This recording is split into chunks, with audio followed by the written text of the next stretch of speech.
मुहर्रम के मातम जुलूस में दिखे खामेनेई। इजराइल से टकराव में हताहत हजारों ईरानी लोगों को भी किया याद। पश्चिम एशियाई देशों ईरान और इजराइल के बीच 12 दिनों तक चला टकराव बीते 24 जून को खत्म हुआ। ईरान के सर्वोच्च नेता अयतुल्ला खामेनेई 13 जून को इजरायली हमलों के बाद से सार्वजनिक रूप से नहीं दिखे थे। अब 5 जुलाई को मुहर्रम के मातम जुलूस में उन्हें देखा गया। तेहरान में आशुरा की पूर्व संध्या पर मुहर्रम के मातम जुलूस में खामेनेई के पहुंचने पर समर्थकों ने उनका स्वागत किया।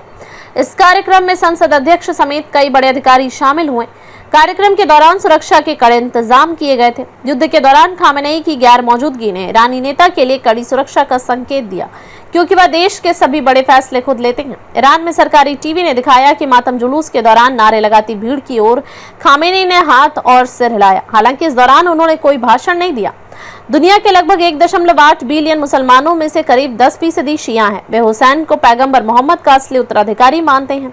बगदाद के दक्षिण में करबला में हुए युद्ध में हुसैन की सुन्नियों के हाथों मौत हो गई, जिससे इस्लाम में शिया और सुन्नी मुसलमानों के बीच दरार पैदा हो गई। ईरान में लाल झंडे हुसैन के खून का प्रतीक।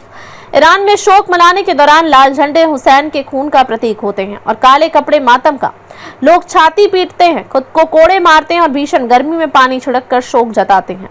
युद्ध में 900 से ज्यादा ईरानियों की हुई मौत। ईरान ने इजराइल के साथ युद्ध में 900 से ज्यादा लोगों की मौत और हजारों लोगों के घायल होने की बात स्वीकार की है। साथ ही देश की परमाणु सुविधाओं को गंभीर नुकसान होने की भी पुष्टि की है।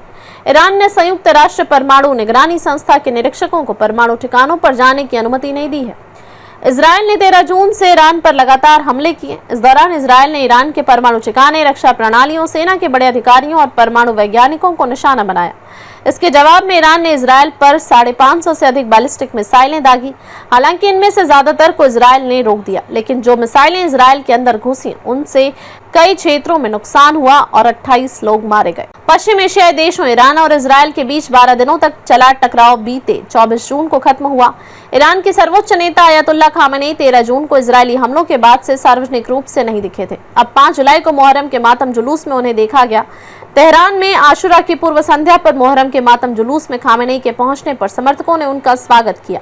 इस कार्यक्रम में संसद अध्यक्ष समेत कई बड़े अधिकारी शामिल हुए। कार्यक्रम के दौरान सुरक्षा के कड़े इंतजाम किए गए थे।